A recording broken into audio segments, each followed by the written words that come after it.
Hello and welcome to this week's podcast. And we have an amazing guest here, and we are going to have a little chat all about menopause, midlife, all of those beautiful things. Thank you so much, Iris and Angelis. I hope I got that right for coming today. I really think that what we chat about today is going to be amazing, and it's going to be just some beautiful information for our listeners here. So I would love for you to introduce yourself, share anything that you would like, and then we'll just dive in as we do. Well, thank you so much for having me. I'm so delighted to connect with you and to talk about this taboo no longer subject and everything that it entails from a point of experience. So I'm very excited to be here with you today. Absolutely.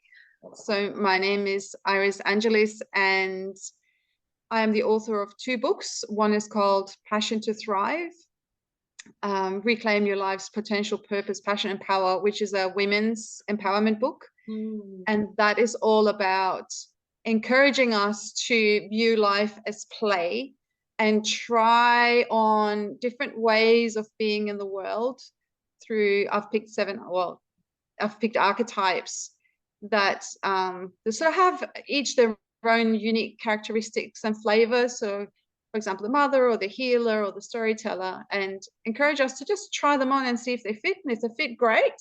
Draw on all that wisdom and all that knowledge and that particular way of being in the world. And if it doesn't fit, you just try something else. And my second book is called Your Body is the Portal to Your Soul. Your body has the answers. Make it your best friend for life. Oh. And I love that.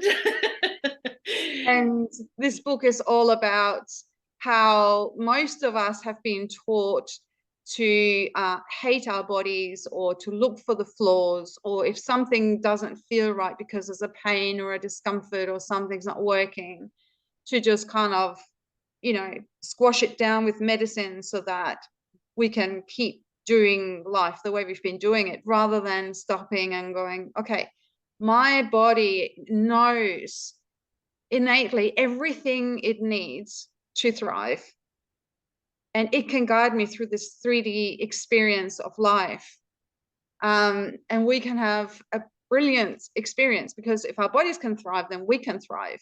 And our bodies try to tell us all these things, but we don't listen, and then things just get worse and worse and worse, and in the end we end up with disease or disability of some kind.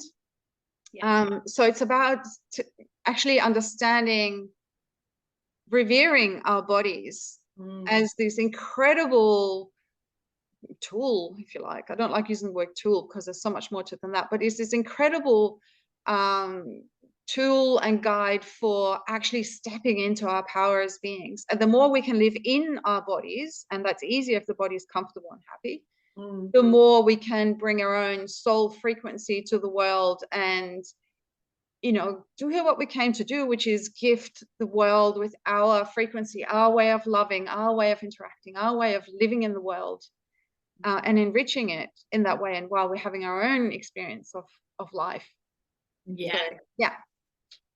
Love it.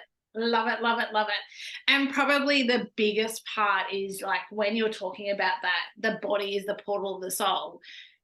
It is 100% where we need to be when we're in midlife, when we're in menopause, perimenopause, whatever you want to call it. When we're in that part, my biggest thing is, what I say to women in that time is, you need to connect into yourself, connect into this body that you currently have. Like, I work on an energetic sense, but it still works on a physical sense, because at that specific time we are so disconnected from our bodies and going through the motions of things that I love that.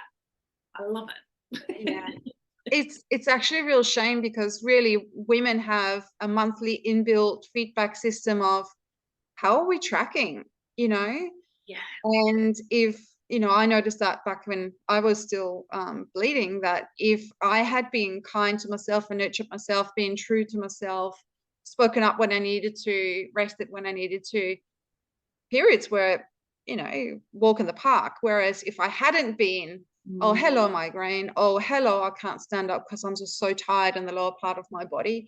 So like that's actually our body trying to encourage us, be kind to me, be kind to me. And it's a bit of a shame that, during that time where we are fertile, we actually don't honor our bodies in a way. I had this conversation with somebody the other day, and she said, well, I was talking to this lady and she said that menopause isn't an issue in other parts of the world. And I was thinking, oh, is that because they don't talk about it? And she says, no, it's actually because in places like India, for example, as a woman, when you're 40, you're done. Your daughter takes over or your daughter-in-law takes over, and you can just sit back, relax, and enjoy being attended to. And I was thinking, that sounds really cool, actually. That sounds amazing.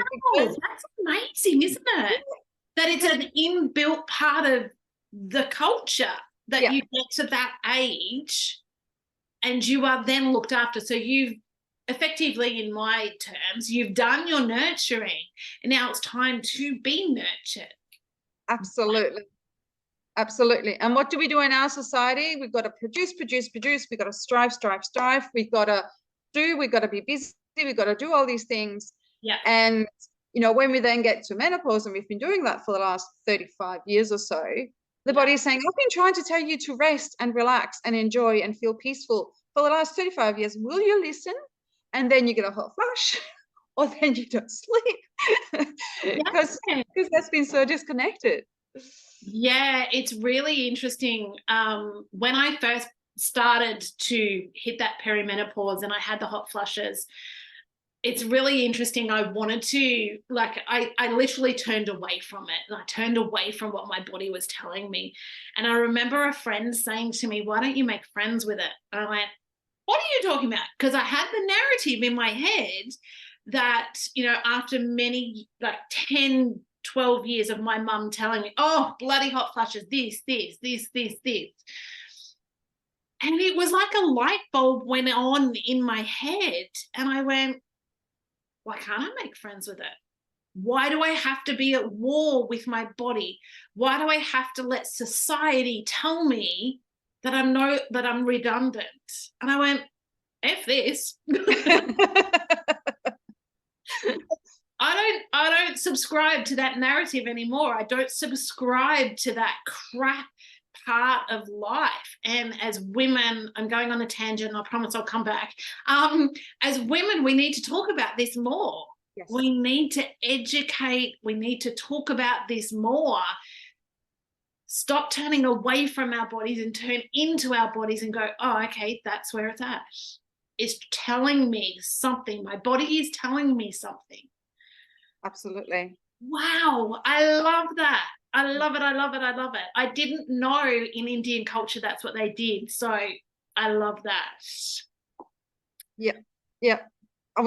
And the thing is, from a sort of hormonal point of view, when the ovaries stop producing quite so much estrogen, it's actually our adrenal glands that are designed to kick in and take over that production. So if you have been stressed for the last 3 decades and your adrenal glands are fatigued and out of resources already, they can't then also be doing that. And that's why we get into this deep strife. So really it's about a cultural change altogether and going, well, are we human workings? No. Are we human doings? No. Are we human beings? Yes. Right? Actually have, I think it's an invitation to really tune into the peace and the joy that we actually carry in our hearts instead of all that cultural conditioning, striving, production, busyness for its own sake a lot of the time too. And just really appreciate this life that we're given to live, because if we're not present for it, we miss it. And then we get to the end of it and go, what happened? Yeah. And those things, I'm just thinking, for myself, like one of my joyful things is being on the beach with the dog. And those beautiful little star moments and our and hours. That's gonna fill me up. That's what I'm going to remember at the end of my life, is that moment of joy and just pure enjoyment and appreciation. Yeah. If I've had a really busy day doing something on the computer, especially, it's like that day is just a write-off, that's just going to be consigned to oblivion, because I didn't really like doing it in the first place. My body was like, we're still sitting down. Yeah. And yet if there's like, I'm really wired and I'm tired at the same time, like my body's like, I haven't moved all day. Yeah. And my brain is going, I'm just completely frazzled. So it's just not a good setup. So our bodies will tell us, okay, you need a break now. You need to get up. You need to move around a little bit, or whatever it is. You need some food. Like don't do the caffeine. Like just give yourself a rest. All that stuff. Yeah. Yeah. And it's so true though. It's so true. Our body will tell us what we need. Yes. We've forgotten to listen. Yes. Yeah. We've been conditioned out of listening, haven't we? You're right. It's not we've forgotten. We've been conditioned. You're right. Yeah. To stop listening to our body, because we're so busy being busy. Yeah. That we've forgotten, and getting out in nature. And I have a forest right near me, and I call it my forest. And I generally try and walk at least every day in that, because it just regenerates me. It's what my body calls for. So absolutely. Yeah.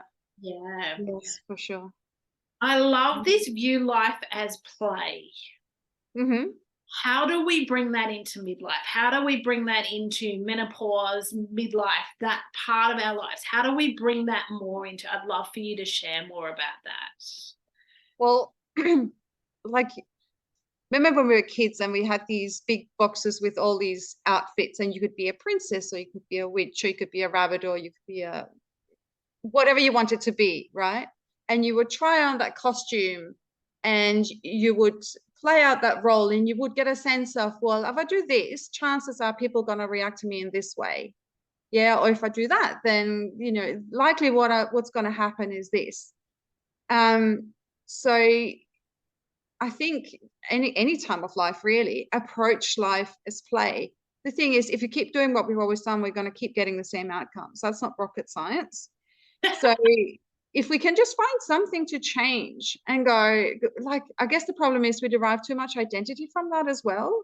Who am I if I'm not the busy executive or the mother or the whatever? Like, when people retire, it's like, well, now what? It's like, well, that's actually because you have been so subsumed by the role that you're playing that you've mistaken it for your identity. Yes. So just play, like, try something new, even if it's as small as, I always have coffee in the morning, I'm going to have a tea, or I'm going to try different flavor tea, or I'm going to go for a walk, or I'm going to sleep in, or I'm going to read a book, whatever, meditate, whatever it is. Just change something and notice how you feel, notice how your body responds. And then you might find, oh, well, coffee is my thing and I really enjoy it, and it's just the highlight of my morning, and then great, go with that. But you might find, I actually don't need that, because it makes me wired and nervy, and I actually feel much better if I don't have coffee, whatever it is. So just pick a little something and change that. And the important part there is not changing that little thing necessarily. It's knowing that we have choice. Yeah. Knowing that we have choice in what we do, knowing that we have choice in how we react to any one thing, knowing we have choice in what roles we choose to play. Like, yeah, there's the societal playbook, but does this actually suit me? Probably not. It's not really designed for humans thriving, right? It's actually designed for just being productive and then dying. So, if you want to enjoy your time on Earth, what are the things that nurture you, that give you joy? And then follow that little trail of bliss. And yes, your life might change drastically as a result, but at least if you stick with what you've done, you know that you're here by choice. And that's going to feel a whole lot more empowering than doing things because you've been told you should. Or that's what the family did. Such a different thing, isn't it? Being here by choice. I love that. Being here by choice. I do my, like, for me, I look at that and I go, I do my work by choice because I love it. Yes. I adore it. But I love that, keeping it simple, like you're making those little tweaks, those little things. It's not, I think a lot of the time, midlife women, when they're in this space, everything is already happening anyway. And it's like, okay, so you need to completely change your life. And you just go, yeah, no. But keeping it simple, like what you're saying, having coffee, having tea instead of coffee, or going for a walk in the morning as opposed to sitting down straight away at the computer. I'm going to go choosing clothes to put on your body that feel really goddamn good, as opposed to putting on those tight jeans that really don't fit, that you're going to pretend are going to be okay. I do find that a lot of midlife women struggle with putting good clothing on their bodies because they want to be back here, they want to be this person, they're not looking after themselves. So, but keeping it simple and knowing we have choice. Yes. Life-changing. Yes. Life-changing, knowing we have a choice here. Because so many of the women I work with don't feel like they have a choice. Yes. Yes. Because society says, because this is how it's always been done, insert whatever you would like to do here. So it's actually insane the way that our society is programming people, right? When you think about it, like like we were saying before we started the recording, it's almost like from the age of 10 to the age of about 65, anything is wrong with you. Oh, it's your hormones. It's your hormones. And it's like, no, maybe it's actually society that's wrong in wanting us to just be in this particular way without regard for our own hearts or for our own desires and how we want to live our lives. And we got to fit into those skinny jeans because we've got to look like a 14-year-old. Because if we actually discovered how much power we have and how much power is in our bodies, we would step right out of that and not give a stuff about what society expects from us. And we would live lives of joy and fulfillment. And like, this is what I love about menopause. Like, you drop those nurturing hormones and all of a sudden you go, you want me to sort out that shit for you? No. It's not mine. That's my biggest love from menopause. Yes. That's your shit. You sort it out. Like, I am done trying to smooth your feathers over and make sure everything is nice and harmonious and swallowing all of that into my body and carrying that around in my body. You sort that out. Like, imagine if all the women in the planet owned their power, how different life would look. Oh, look, I get whole body tingles when you say that, because that is part of my deep core driver, is if every single woman on this planet knew their power, knew who they were, and stepped into that. Yeah, I won't swear, but yes. That gave me full body chills. Oh yeah, I am so here for that. I'm so here for that. And that was probably the biggest thing for me in midlife, was just being able to stand back and go, no. No. You know, because I just won't. I won't put up with people manipulating me. I won't put up with people using me. I won't put up with people talking down to me anymore. Have I lost friendships and family members and things like that along the way? Absolutely. Yes. But I am no longer available for that shit. Yes. And, you know, if people treat you that way, your life is probably going to be better with them at the distance anyway. Correct. You know, correct. Like, where are you putting your energy? Where are you putting your focus? And you will draw in people that are vibing at your level and just think you're the best thing ever and so grateful to have you in their lives. And, oh, come on, let's do this. And every time you catch up with them, it's a enriching experience for both parties. And that's so good. It's so much better. And I think this is the biggest thing again, that women in midlife struggle with, like menopause, is that, and I've lost my train of thought. I hate it when that happens. What were we talking? Oh, Compromise answers. Yeah. Like, we don't need to compromise anymore, but there's still part of them that feels like they're asking for too much, or they're being disrespectful is not the right word, but you get what I mean. It's like, no, you're holding boundaries. You're holding those beautiful boundaries that go, I'm not here for this. I deserve more, and I'm asking for it. One of my realizations with menopause as well is that as young women, we get conditioned that not only are we responsible for our own emotions, our own actions, our own thoughts, our own habits, we are actually also responsible for how somebody else might or might not react to us, right?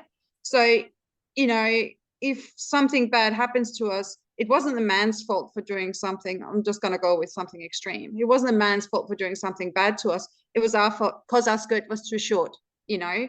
So we have to then get dressed thinking, oh, okay, is this skirt too short? Do I have to have a longer skirt so that he doesn't feel like he can do, that I'm inviting him to do something? Yeah. And that just gets my blood boiling, because it actually lets potential perpetrators off the hook. And it gives us this massive task of, you know, making sure that we're safe and those we love are safe, that we actually get shut down in our expression too much. And I guess that's a nicer thing about being an older woman. Yes. And, you know, not being eye candy in the same way, at least. The nice thing about growing older is that people are much better looking, because you start looking at beauty in a completely different way. Yes. And it means that, you know, you actually can wear the clothes that you want to wear that make you feel beautiful and gorgeous and comfortable. Yeah. Because, you know, that threat is not there anymore. And what I would love for young women to be able to experience that, so that they can actually express their own authentic self throughout the whole lives, without this sense of, oh, what might somebody else do or say, or how might they react if I show up like this? Yeah. You know? Absolutely. Yeah, absolutely. It's actually one of the most empowering parts of menopause and midlife, is you just go, I actually don't care anymore. This makes me feel good. Yes. You know, what I wear, what I do with my body, where I put myself, all of those things. And I think we need to talk more about this empowerment around midlife, because it is empowering. We can listen to the sad stories of, you know, hot flushes, and this happens and that happens and that happens, and your body gets bigger and all of that sort of stuff. I absolutely adore my body right now. Yay. I adore my body. I want to dress in beautiful things and show my body exactly as it is, because this is it. This is me for the next 50 years. This is me, however long I choose to live. And I'm not going to hide myself. I got my first tattoos at 50. Okay. I'm now slightly addicted.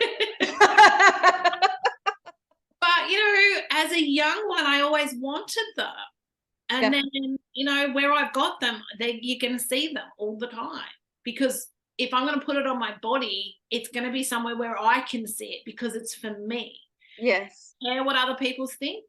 No. If people are going to judge me by what I have on my body, then that's on them. That's not on me. That's right. Yeah.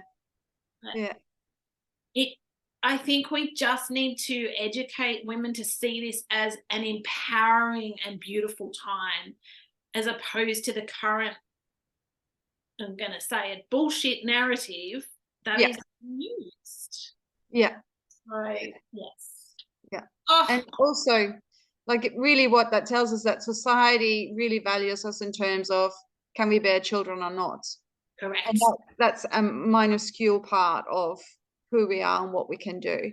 Yes. And one of my biggest bugbears is, if you haven't had children, then you can't possibly be fulfilled. Is like, wow, like how small can that box be that you're putting me in? Am I a human being? Am I a woman that can do all sorts of other things? Have I got a myriad of other talents?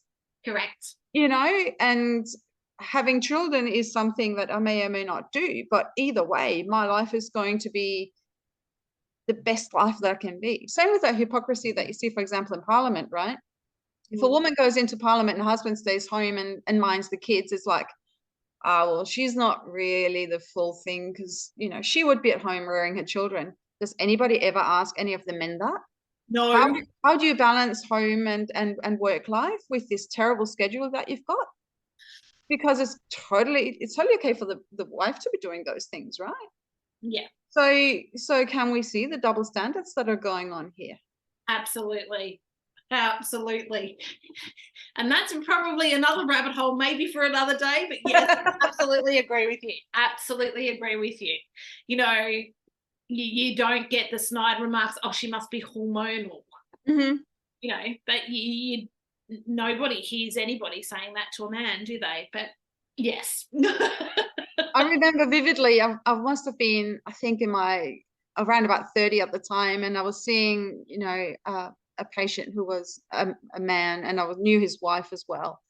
And he came in and said, oh, like the women when they go menopausal, don't know what goes on there, but, they're a bit hard to be around. And now I know. It's like, that's because we've been putting up and compensating for your BS. Yeah. And now we've had enough. We put our foot down. We put a boundary up, and all of a sudden that changes the parameters for the man and within the relationship as well. Yeah. And it's like, well, actually, if we had a proper equal relationship to start with, mm-hmm. And I'm not saying that that's easy because the cultural conditioning is so deep and we really don't have any good role models. But if it had been an equal relationship from the word go, it would just be a lovely transition that you both do together. Yes. Yes. And there's no reason why that can't be done together. There's no reason why that can't be a beautiful time where partners come together and talk about things. But most women, most 40 plus women do not know enough about menopause. They do not know enough about midlife. I'm currently in this beautiful group at the moment, and it's not a group where I can actually land what I do in. But there was one lady that mentioned, oh yeah, you've just hit 40. Welcome to blah, blah, blah, blah, blah. And I went, oh. Yeah. But they were saying they can't talk with some of their girlfriends because they're still trying to get pregnant, so they don't want to talk about any of it. And I'm like, wow. Like, how shut down is that they don't want to hear what their friend is going through in a perimenopausal midlife area because they're still trying to have children. That's so dividing. And why do we need to divide? Why can't we talk about it? So that really opened my eyes to some of the things that are happening. I think for me, my midlife journey was so lonely. Yeah. So lonely for me because I didn't have people around me that I could talk about it with. So that's why I'm so passionate about this. Yes. It has to change. It has to change. And it has to change in so many ways. But another thing that a friend of mine sort of said to me is, our partners don't know what we're going through. No.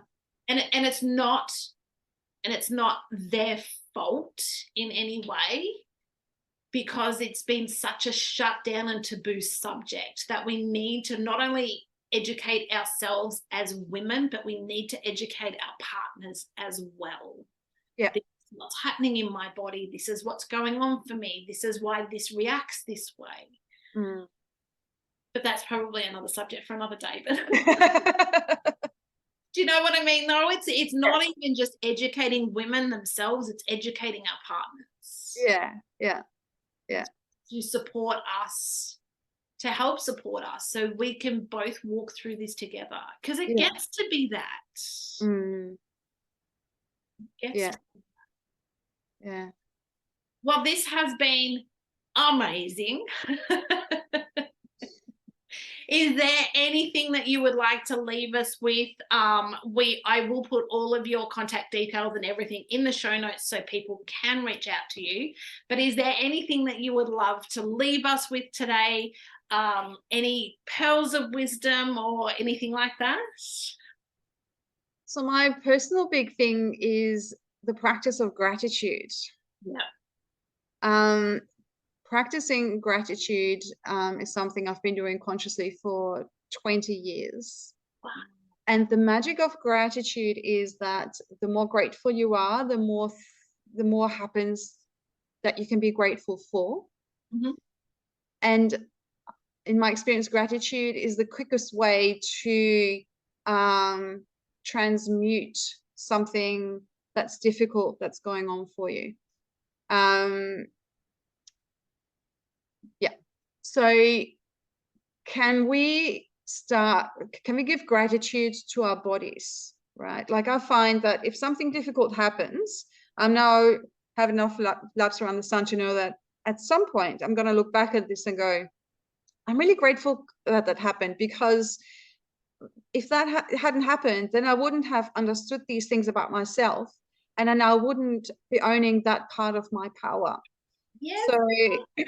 So I know that down the track I will be grateful for this, and if I can hold that awareness while it's going on, it means that getting through the whatever it is easier. And then of course I can make choices about how I'm going to navigate this and who I'm going to call on to help me with it and all that sort of thing. Yeah. So can we hold gratitude for our bodies for trying to communicate with us and trying to shepherd us into a life of thrival and joy and connection and love and communication and belonging and owning our power, because that's what they're doing. Yeah. And I will have to bring in my personal bugbear of hormonal contraception at this point too, because our fertility rhythms are such a delicate dance of different hormones at different times and different cells doing different things. And as part of this, I see this very much as part of this kind of, let's keep women quiet and disempowered and more like men so that we can all get along okay, this hormonal contraception thing. And I think it's brutal that you ask a body to not menstruate for 2 or 3 years, which is what currently happens with those implants. But even like if you're on the pill, it's still not a proper period, you know. It's not a tap where you kind of take a hormonal contraception and then you stop taking it and voila, next month you can fall pregnant, you know. There is something called natural fertility management, where you just learn to understand when your body is fertile. You recognize the signs. Yes. And you pay attention to the moon, so you know when you're fertile, and then you can run your life with those cycles, whether you're trying to fall pregnant or not, right? But it actually gives you that beautiful ebb and flow in life. Okay, right now it's time for me to be doing expansive things. Right now it's time for me to, you know, retract a little bit and just go deep into that creative space and let things percolate. And oh, look, now it's time to be expansive again. Yeah, so this incredible ebb and flow that most of it, even if you don't take hormonal contraception, just gets completely shut down, right? So now here we are at menopause, and the body's saying, okay, you've been actually shutting me down for the last however long because you've been taking all these drugs. But the problem is still the same. And the problem is still that you're actually not being present for your life, that you're not loving your body, that you're not nurturing your body with the right foods and exercise and rest and connection and hugs and things. So can we do that now, please? Right? So can we just, that was a tangent. Can we just love and appreciate and have gratitude for our bodies, because they love us the way that we love the ocean or the forest or the night sky. Like, you know, there are 50 trillion citizen cells that make up our bodies. They all work together with the very best way that they can, because if they individually thrive, and they like to thrive, the more the body as a whole can thrive. Yeah. So can we just have a moment of awe for this incredible being that is our body, separate from who we are, that loves us, that nurtures us, that wants to, look, if you have a horse, right, and you treat it well, Yeah. Your horse will think of you as their friend, right? And Yeah. it will look out for you. And if you fall asleep on top of it, it will make sure you both get home safely, right? Yes. Okay. Yes. It's kind of like that. Like our bodies are I hate to say vehicle, but like the being that we get to inhabit, and it wants to have a lovely time here on planet Earth while we're here together. So can we give our bodies gratitude for not giving up on us, basically? And can we give our bodies gratitude for trying to communicate with us? And can we just, instead of being annoyed or angry, or can we just go, I wonder what you're trying to, can we put in curiosity, what are you trying to tell me? You Don't know, tell me. what Yeah. are you trying to achieve by having this right now? What are you trying to draw my attention to? Yeah. Knowing that if we do what the body is asking us to do, we will actually feel so much better in our bodies, and as a result be more present for our lives and have a much better time of it. So Yeah. Personally, I think menopause has been incredible. I will Yeah. also say I have a traditional Chinese medicine practitioner, acupuncturist and herbalist that I see, and she has been amazing. I don't like hot flushes either. But to actually see also the power of the change in my perception of, I was talking about being on the, with the dog on the beach. What I've noticed for myself in the last couple of months even is if I'm down there, I'm having a lovely time, I'm just going to spend a little bit more time there. Whereas my old self would have said, oh, I better get back because I've got to do X, Y, and Z. Yeah. So actually that's a shift in me towards peace and joy. And I'm so grateful for menopause for that. Yeah. And you're choosing you. I'm choosing me. That's right. I'm choosing nurture. I'm choosing health. I'm choosing well-being. Yeah. Yeah. Mm. Amazing, amazing, amazing. Oh, thank you so much for that. I really, really appreciate it. So much wisdom there. I hope everybody who is listening has enjoyed that. And yeah, if you have any questions, if you're listening, you have any questions, please put them in the notes and I will definitely ask you to come and answer them for us. So Oh, that would be a pleasure. Yeah, thank love that. you. Yeah, Thank thank you you so so much. much. It's been amazing. And yes, I Thank will. you for all you do, and thank you for speaking about something that's not being spoken about much, especially not in this way. Thank you. Thank you. And I will continue to speak about it. So, all right, everybody. Bye for now. I will talk. You will hear me next week. Bye.